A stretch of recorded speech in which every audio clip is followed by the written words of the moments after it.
Well, greetings and salutations, everybody. Welcome to the companion video here on my YouTube channel. Now, every day on the John Canvas Show and on our open mic videos, obviously, we take a lot of open live questions. However, a lot of times we don't have time to get around to all of the questions that get sent in.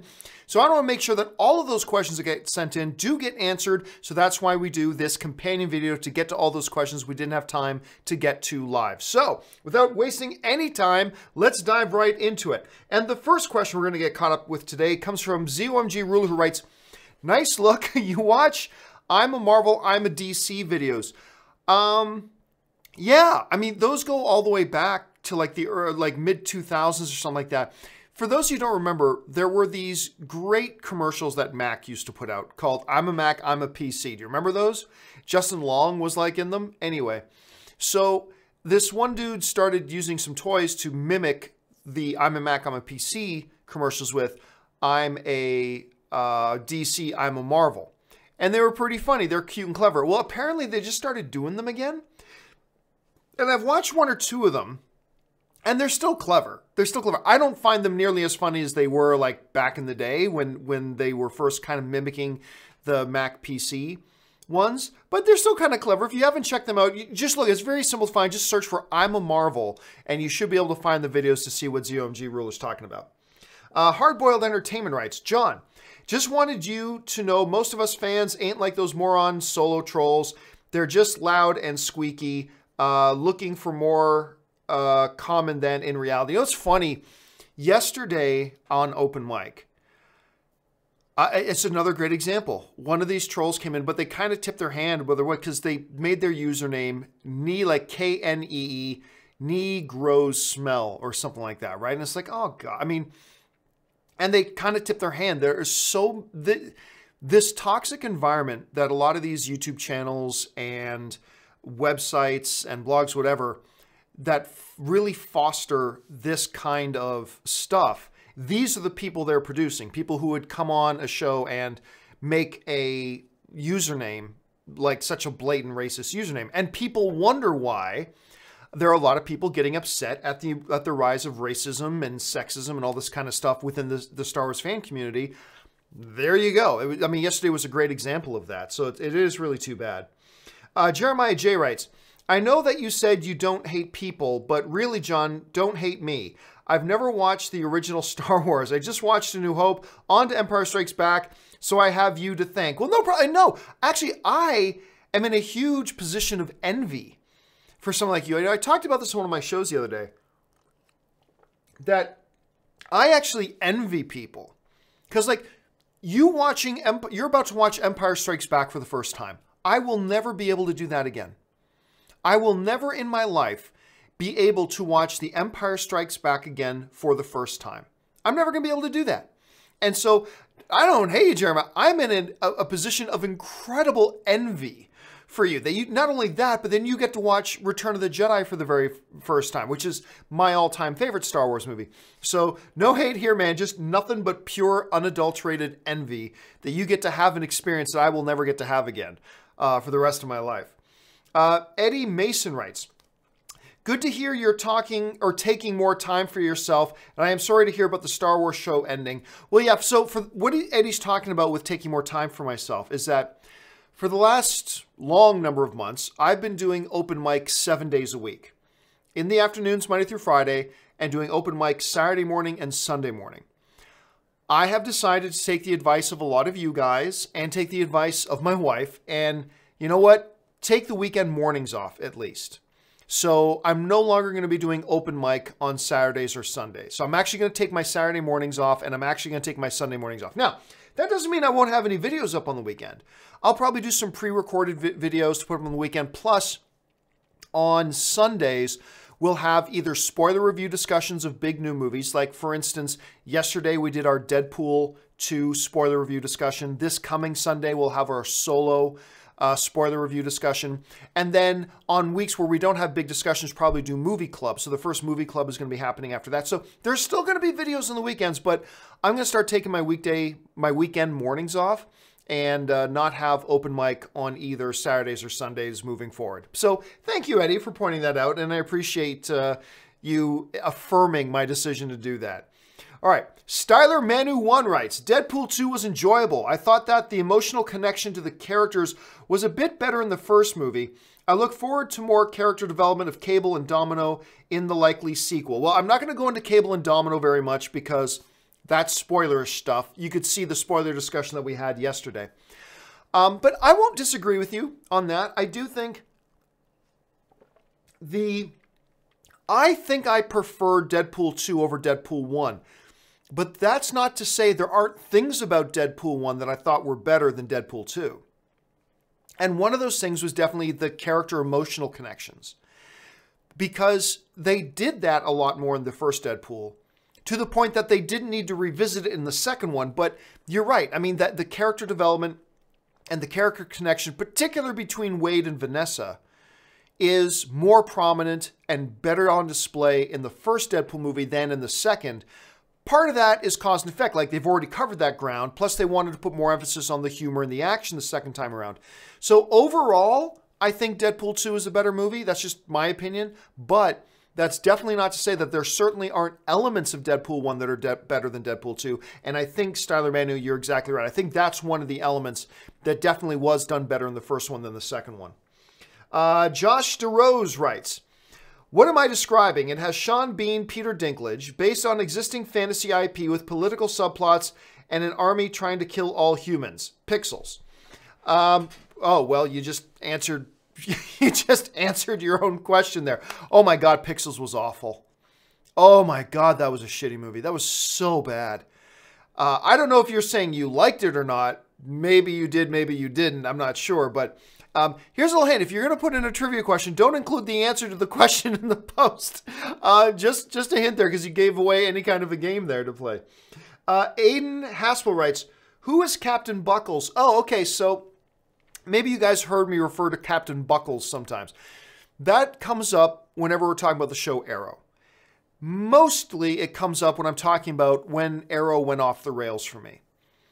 And Captain Buckles was the Laurel Lance Black Canary. Because I remember when, first of all, that's what lost the show for me. It's like, really? This girl who has never fought a day in her life has taken a couple of evening classes at the local boxing gym, and now she's a superhero? It was just so ridiculous. And I started referring to her as Captain Buckles because, like, the first full-blown costume she shows up in is this black leather costume with about 70 buckles. Like, all up her arms, legs, like, just buckles. And I remember I started referring to her that night that she first showed up in that costume as Captain Buckles. And so, yes, when you hear me refer to Captain Buckles, I'm talking about Season 3's Laurel Lance Black Canary character. That's what I'm referring to when I say Captain Buckles. Andrew Gifford writes, hey, John, don't let toxic people ruin Star Wars for you. They don't represent the fandom as a whole. They are a vocal minority that exists in a bubble. I mean, nothing will affect my enjoyment of Star Wars. I'm still as big of a Star Wars fan as I'll ever be. I just lost my love of the Star Wars fan community, though, because of these racist, homophobic, backwards thinking, inbred losers. And now, let me be very clear here. And I say this every single time, but it's worth saying. Not everybody, not even the majority of people who dislike, say, The Last Jedi are these racist, sexist, homophobic, backwards thinking, cousin humping inbreeds. Not at all. Those losers represent a minority. There's nothing wrong with not liking The Last Jedi. And there's a lot of people out there who didn't like The Last Jedi because they didn't like it. And there's nothing wrong with that. Any more than I don't like the prequels. And there are a lot of people, but it's that segment within that group of people who don't like The Last Jedi that simply don't like The Last Jedi, or at least spew their poison because they don't think black people should be in a lead role. They don't think women are to show their tits, not their faces. Because, that there might be a suggestion that some character somewhere in the universe might not be a straight heterosexual character. And that's what they trigger. And we see them all over the place. I mean, all you had to do was go to, like, say, the Rotten Tomatoes fan comments on The Last Jedi, and you will see loads of those racist, sexist, homophobic comments. Those are the people that have ruined the Star Wars fandom for me. Not people who didn't like the majority of people who didn't like The Last Jedi just didn't like it because they didn't like it. And there's nothing wrong with that. And we shouldn't loop or, you know, pile those people in with all the idiots. They shouldn't be looped into the same conversation. They're two different groups of people. But yeah, it's that one group that just kind of ruined the fandom for me. It's like, yeah, I always kind of thought, and then, you know, they decide that if you say you like one of these movies, they need to attack you personally. And that's what ruined the fandom for me. And not ruined my love of Star Wars, but kind of ruined my love of the fandom, unfortunately. C.K. Gould writes, I love sharks. Cannot wait for the Meg film. I get a kick out of shark movies. I mean, most of them are bad, especially in the last number of years. But I absolutely get a kick out of giant shark movies. And I absolutely get a kick out of Jason Statham movies. So I am more than thrilled to watch the Meg. Now, I don't know how good the trailer was. I got a kick out of the trailer. I like the juxtaposition of what they were doing with it and all that kind of stuff. Giant shark movie, go for it. I'm looking forward to checking it out. I don't know how good it's going to be or how bad it's going to be, but I am excited to see it because like you, CK, I got a soft spot for some giant shark movies. So let's see if it actually works out to be any good or if it's going to be horrible. I just don't know at this point. All I know is that if Jason Statham gets underwater and starts fighting with the shark, like punching the shark in the face, I don't know if that's going to be the stupidest thing ever or the greatest thing ever. I haven't decided yet. We'll have to wait and see. All right. Chris Warden writes, I was getting a serious Meet the Feebles type of vibe from the Happy Time Murders trailer. If you haven't seen it, just picture the Muppets on acid. Yeah. And you know, a lot of people are drawing that comparison. And look, to me, the Happy Time Murders, our Red Band trailer, is like the best trailer I've seen in 2018. But it's absolutely a movie that is not for everybody. And it's a trailer that's not for everybody. I mean, you're either going to watch this trailer and love it or hate it. I mean, it's just going to be one of those types of movies, clearly. So I'm somebody who loves the trailer. To me, it just made me laugh myself sick. But it's not a completely original idea. Like, we've seen a very few other movies. We've seen TV shows. Like, remember, Angel did an entire episode where they get the primary cast gets turned into puppets, right? So it's not a completely original thing. We've seen glimpses of it before, but never done like this specifically. So I'm one of those guys that falls into this is the greatest thing ever kind of category. All right. ZCM Zombie Custom Maps writes, have you watched sci-fi show Happy? No, I have not. Not yet. And it's killing me that I haven't because a buddy of mine is actually like one of the creators, directors, writers of it, something like that. And I still haven't seen it. And I got to get on that because I have not checked it out yet, and I need to. And I love Brian Taylor. I love him as a filmmaker. I love him as a storyteller. He does some crazy-ass stuff. Not everything he does is great, but I just love him as a filmmaker, and he's a terrific dude, and I really do want to check it out, but I have not checked it out yet, so it's on my list. Alan Gonzalez writes, why in Box Office Mojo it shows Marvel Studios as Buena Vista Studio? It really all depends on which branch they have technically distributing. I think what you're probably looking at is the distributor, not the production company. But again, I don't have it open in front of me, so I'm not exactly sure what you're talking about. But it could be that technically speaking, because Marvel is not a distributor. Marvel doesn't distribute their own films. Disney distributes their films. But I don't know, maybe Disney distributes it through their Buena Vista branch. I'm not going to pretend to know off the top of my head. I don't. But I'm guessing it has something to do with that. All right. Let's move on here. ZOMG Ruler writes, sorry, John, Happy Time trailer didn't impress me. Well, I mean, that's the thing, right? Like I just said, it's definitely one of those trailers, and probably by extension the movie, that is either going to hit you in a way that you love it or you're going to hate it. I don't see the Happy Time Murders trailer or movie having a lot of people in the middle ground.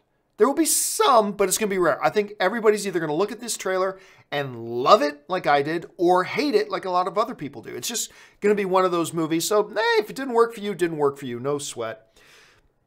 Mr. Undecided Voter, I like that username, writes, three-way fight winner, Thanos, Dom, or Family Guy Chicken. Well, remember, Family Guy Chicken ain't that tough. He has a hard time with Peter. And Peter's not the toughest guy in the universe, so take him out of there. And, oh, the Dominic Toretto versus Thanos joke never gets old. Alan Gonzalez writes, have you had the chance to listen to Dream Theater yet? Sorry that I bug you with it, but I really love this band. Nah, and I'll be honest with you, I'm probably not going to jump out and start.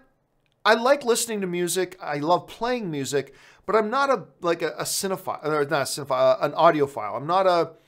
I'm not somebody who like follows a lot of bands. It's like, oh, I got to hear the hot new band. Like it's not really my thing, so it doesn't interest me all that much. But hey, if it comes around, I'll keep my ear open for Dream Theater. I'll keep my ear open for that. ZCM writes, what The Rock does in Fast and Furious 7 is stupid, dumb, but great. Since I have no idea what specific thing you're talking about, I can't really comment, but sure. Everything about Fast and Furious 7 is stupid, dumb, but great. Fast and Furious 5, 6, and 7 are like all stupid, dumb, but great. I mean, that's kind of encompasses everything about those movies. Erik Flynn writes, the last scene in Happy Time Murders trailer really turned me and my fiance off from the film. We'll probably rent it, but $20 on tickets? See, and that's the thing. That's that moment, that final moment in the trailer with the whole puppet sex scene, that epitomizes that this trailer is either for you or it's not for you. For me, made me laugh my guts out. For some like you, will turn some people off. And that's just the way this type of movie is going to be. Hicks Flicks writes, hey John, thoughts on Creed 2? Well, I haven't seen it, so I can't give any thoughts on it. Will Ryan Coogler have any creative input in this one? I'm so intrigued to see Lundgren return as Drago, though. I'm sure Coogler will have some creative input. Like, I'm sure he will to some level. I mean, he's being listed as a producer on it. I'm sure he will have some input, but probably not all that much. So he and Stallone probably sat down and probably figured out a basic idea for a story, but then they got screenwriters and then they got a new director and then they'll take it from there. So they'll have some, look, all I know is that I love the first Creed. I thought the first Creed was fabulous. And I didn't know that it was all that good of an idea. I didn't know that doing this Creed movie about Apollo's son was all that good of an idea, and it turned out to be great. It's all about execution. And I just adore that film. Can they carry that on with a new director? Sure they can. Will they? We'll have to wait and see. So will this movie more feel like a Rocky IV, or will it feel more like Creed? We'll have to wait and find out, but I'm certainly excited to check it out. Let's see. Keith Gilmore writes, John, loved Infinity War, but I wish we saw the battle for Xandar. Thoughts on Marvel doing a novel explaining the battle and introducing Nova? Nah. Look, because here's the reality. You can put out a novel. No one's going to read it. Like, they put out these Star Wars novels. And some of them are good, some of them are trash. But the reality is 1% of the people who see the movies actually read the books. So, sure, you could do a novel with it if you want. But, I mean, the reality is no one's going to read it. A very, very tiny, finite, I mean, obviously not nobody, but a tiny, finite number compared to the people who actually watched the movies. As far as not seeing the Battle of Xandar, when were they supposed to put that in, though? See, that's the problem. That movie was already completely overstuffed. It already had way too many characters and far too much going on. You couldn't throw another thing into it as well. So I completely get it. There's lots of things that I wish they could have had time and space. See, the answer, some people think the answer to every problem is, oh, just add more, just add more. No, you got to have space. And at already over 2.5 hours, the movie's long enough. But it was a packed 2.5 hours. There was no space. There was no breathing room in that movie. I wish the movie had some breathing room in it that you could have shown like a 3-minute thing of Thanos, destroying Xandar, decimating Xandar. I wish there was time that you could have gone into a little bit into Bruce and Nat reuniting and like seeing each other again for the first time in a couple of years. I wish they had some time for that. I wish they had the time for a lot of things, but the fact of the matter is it was an overcrowded movie already. There just wasn't any time or space for it. Jeremiah J. writes, would you ever keep the timestamp? Would you ever keep the timestamp on Super Chat? Helps us keep track of where you are in the videos and where our questions are at during your shows. I think during the live shows, I don't take anything out during the live shows. So I just, there's a list of all the super chat questions and I just show the list. So I don't take anything out. So if it's there, it's there. If it's not, it's not. If you're talking about keeping timestamps in the companion videos, no, that would just take an extra level. It's just a lot easier for me to copy and paste the actual questions and paste them in. It would just be too time consuming to include anything else.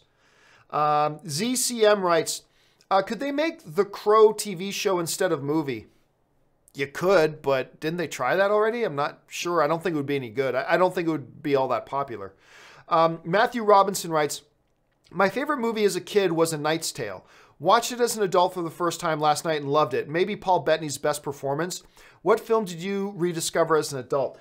Yeah, I like Knight's Tale. I don't think it's all that great, but you do. That's awesome. But Paul Bettany, that movie was Paul Bettany's coming out party. Bettany is amazing in that. It's not his best performance. He's put in better performances in other movies, I think, but he was fabulous in Knight's Tale. He was great in that. A movie that I rediscovered a love for. I don't know. That's something I'd have to give some thought to. It's not one I can pull off the top of my head, but you're absolutely right. A lot of people forget that Paul Bettany is in Knight's Tale, and he's brilliant in it. So I'm glad you brought that up and mentioned it. All right. Erik Flynn writes, sucks to see all the toxicity that's taking place within the Star Wars community, but it made me wonder, in your opinion, when was it best to be a Star Wars fan? I don't know. And here's the thing. Don't confuse, like when I refer to the toxicity in the Star Wars fan community, I'm not talking about people who don't like certain movies. There's nothing wrong with not liking certain movies. And there's nothing wrong with expressing that you don't like certain movies. I don't like the prequels. I express my dislike of the prequels all the time. There's nothing wrong with that. What I'm talking about, the toxicity, is when you get fans then turning on other fans. When you get people turning on and attacking other people for the fact that they don't dislike what they dislike or they don't like what they like. That's the toxicity. I have no problem with a website or an article or a YouTube channel or a video or whatever saying, hey, I didn't like The Last Jedi or I don't like The Force Awakens and here's why. There's nothing wrong with that. That's fine. That's not toxic. I did not like it. This is film. We're talking about film. I didn't like these movies and here are my reasons why I didn't like it. There's nothing wrong with that. Where it gets nasty, though, is when you get those types of channels that really breed a nastiness into it to the point that they breed followers and viewers and readers to attacking other people who disagree with that position. That's when it gets toxic. And it is unfortunate, but there are channels and websites out there that have become breeding grounds for that types of toxicity. Again, I'm not talking about channels or whatever that just don't like certain movies and express why they don't. Nothing wrong with that. But they take it to a certain level that they start to breed people like who came onto my channel the other day and made a username called Knee Grows Smell or something like that. That they came from one of those channels. They kind of tip their hand that they came from one of those channels. Like they come from these channels that breed this type of negative toxicity. But I mean, what are you going to do? People are going to do what they do. But again, let's never lump those people in with just the average, film fan and Star Wars fan that happen to just not like The Last Jedi or not like Rogue One or not like The Force Awakens or whatever, or don't like Solo coming out, because a lot of times people just don't like movies because they don't like them. That's all. And there's nothing wrong with that. We got to be careful not to lump those different groups of people in together because they are two separate groups of people. ZCM Zombie writes, would you say The Last Jedi is like Star Trek Into Darkness from how it deviated fans from doing something different? I don't know what it is you're saying. How it deviated fans from doing something different? I have no concept of what it is you're saying. ZCM, sorry about that. Erik Flynn writes, do you keep up with Schmodown? No, I don't keep up with anything from my previous place that I used to work. Paul Niranjan writes, hey, John, Terminator reboot and James C. get back the rights to franchise next year. Feelings on this? I'm happy and finally. Hope he fixes it. I don't know. Remember, James Cameron's not directing it. James Cameron also thought Terminator Genesis was really good. So I don't know where he's at. Make no mistake. 99% of James Cameron's energy, effort, and attention is on his 47 Avatar sequels that he's working on right now. That's where all of his attention is. Yes, he's giving a little bit of attention to Terminator, but it's really going to be Tim Miller's film. What can Tim Miller do with it? We don't know. We'll have to wait and see. I'm hearing some things that are encouraging. I'm hearing some things that are discouraging. But ultimately, none of that matters until we see the film that they're putting together right now and see how it ultimately works out. Maybe it'll be good, maybe it won't. But there's a lot of people out there who have this misplaced optimism that James Cameron's doing it. No, he's not. All of his attention's on Avatar. Don't be fooled by anybody who tells you anything different. James Cameron is actually directing 4 Avatar sequels as we speak. Developing, putting them together. He's shooting 2 of them right now. Then he's got 2 more to do that he's developing. That's where all of his attention is. He's going to take a few minutes out to have some discussions with Tim Miller, who is going to be directing the new Terminator stuff. But make no mistake about it, James Cameron's attention is elsewhere. So let's see what Tim Miller does and just try to stay optimistic. And maybe it'll be the most terrible thing we've ever seen. Maybe it'll be the best thing we've ever seen. We're just going to have to wait to find out.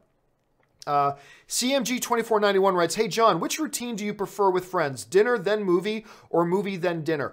The more practical is movie, then dinner. My favorite, though, is dinner, then movie. And that's why I put up this dating advice video once a while ago. Hey, if you're going on a first date, there was this big debate going on that whether or not a movie is a good first date or not. And a lot of people say it's not. I completely disagree.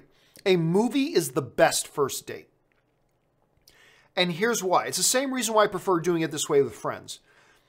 What the mistake people make is that they'll do dinner then a movie, particularly on a first date. So you go to dinner with maybe a total stranger or somebody you don't know that well yet, and you're trying to make small talk. And then you go to a movie where you're sitting quietly and you're not actually engaging, and then the evening's done. If you do movie, then dinner, it's different. So you go to a movie together, so there's no awkwardness. You watch a movie now, when the movie's done, you have a shared experience in common. You both just watched Deadpool 2, or you both just watched Infinity War, or you just both watched Mission Impossible, or you both just watched A Quiet Place, or whatever movie it is. Now you've got a shared experience. Now you go to dinner, and you've got a launching pad for a shared experience you just had in common. And you can talk about the movie, and then that conversation can spiral into other things. You can talk about other stuff. But it's a great starting point. It's a great launch point. So, and that's why with friends too, I prefer doing an earlier movie and a later dinner, because we can go watch the movie, and then when we go hang out, we can like dissect and talk about the movie. What really sucks is when you do it the other way around, is that we just saw this movie together, and let's say the movie was great. I want us to talk about this movie, but it's too late and your friend's got to go home. Maybe they have kids or maybe whatever. It's like, but I want us to talk about this movie we just watched. So the more practical is dinner than a movie, but I much prefer movie than dinner. That's the way I like to do it. And if you want to use a movie as a first date, that's the way you got to do it. Do the movie first, so see as early of a movie as you can, then do dinner or drinks or desserts or whatever afterwards. But make sure you've got that planned afterwards and it'll work primo for you. All right. Let's see. CMG2491 writes, John, what did you think of SPN finale? I don't know what we're talking about. Sorry about that, man. Cal L writes, hey, John, love what you do, man. You and Ryan Reynolds make us Canadians proud. Appreciate for showing me why movies are awesome. Merci beaucoup, mon ami. Merci beaucoup. Yeah, you know what? This is funny. I had this idea. I don't do press junkets anymore. Like, I stopped doing those years ago. Because while maybe to everybody else who's never got to do one, it looks like so fabulous. It looks like just like, oh my gosh, this is the best thing ever. You actually go and sit in a room with those movie stars and talk to those movie stars. And I get it. It seems on the surface like it's really like amazing, right? But believe me, once you've done a couple of them, you will get tired of them. You will. Believe me when I tell you that. You will get tired of them. And I did a lot of press junkets. And I got tired of them. Now, don't get me wrong, he's very cool when you get to sit in a chair across from Harrison Ford and talk to him for a couple of minutes. Sure, but believe me, you would get tired of it after you've done a couple because they're a pain in the ass. So anyway, I stopped doing press junkets years ago. And I started sending my other staff to go do them. And then I just stopped sending them too because it just wasn't worth our time. But I did, at the last minute, I reached out to Fox to see if I could get on the Deadpool 2 press junket.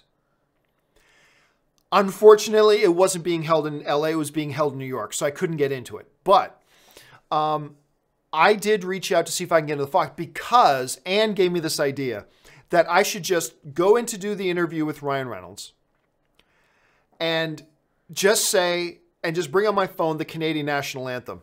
And then use up my 2 minutes saying, okay, we got to start by standing for the national anthem and get Ryan to stand for the national anthem and just play "Oh Canada" for 2 minutes. And then that would be the end of my time and say, thank you very much. I enjoyed the movie, and then walk out. And that would be my entire junket interview with Ryan Reynolds. But unfortunately, I didn't get to do that because it was being held in New York. But I thought, yeah, Ryan Reynolds, good Canadian kid. And I love the amount of Canadian references. No spoilers, but I love the amount of Canadian references he brings into Deadpool as well. Let's see. Chet writes, if Alien 3 was as good as the first two, would it have been a better trilogy than the original Star Wars? No. But it would have been in the conversation it would have been in that top 5 conversation for top 5 best trilogies of all time. If Alien 3 had pulled off being as good as either Alien or Aliens, it would have to be in the discussion for top 5. As good as the original Star Wars? No, nowhere near. But, and not as good as the Lord of the Rings trilogy, not as good as the Godfather trilogy, but it does get in that top 5 discussion. Unfortunately, Alien 3 was not so good, and it kind of sunk the whole thing for it as a trilogy.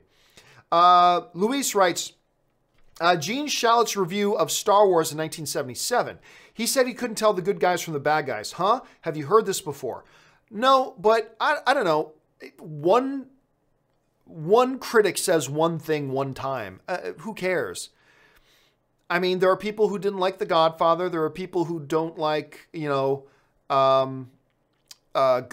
There are people who don't like Gone with the Wind. I mean, who cares what one critic said one time about this one film? So no, I haven't heard about that, and I don't care about that. Wave Wonder, and this is the final question of the day, writes, what's your opinion on the cinematic accomplishment that is the American Pie franchise? Main 4, not the spin-offs. Surprising amount of heart in them. I'll be honest, I'm not a fan of the American Pie films, which is really weird, not just because there are a lot of people who like them, but honestly, they seem like the kind of films I would like. Yeah, I am honestly not a big fan of the American Pie films.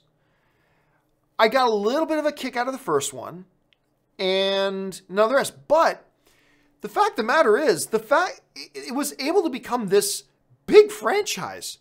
Not a lot of films can stretch out 4 major films, not to mention whatever minor straight-to-home video, whatever spin-offs there were. It did really accomplish something. The fact whether I liked it or didn't like it becomes irrelevant. I mean, it really is an accomplishment, what they did. Not every film franchise, every film that launches would love to become what American Pie did. Having 4 films, a bunch of straight-to-home videos after that, like, that's success. That's success. Just, not personally for me. All right, guys, that will do. We are now all cut up. That's it for today's companion video. Thanks a lot for joining me here, guys. Hey, listen, do me a favor. If you haven't done so already, make sure you subscribe to this YouTube channel. Just click on that subscribe button. Make sure you click that notification bell as well to be updated on all the new videos we do. Also, guys, make sure you follow me on social media. You can see my Twitter handle right there, simply @JohnCampia. That'll do it for me, guys. Thanks so much for joining me. My name's John Campia, and until my next video, bye-bye.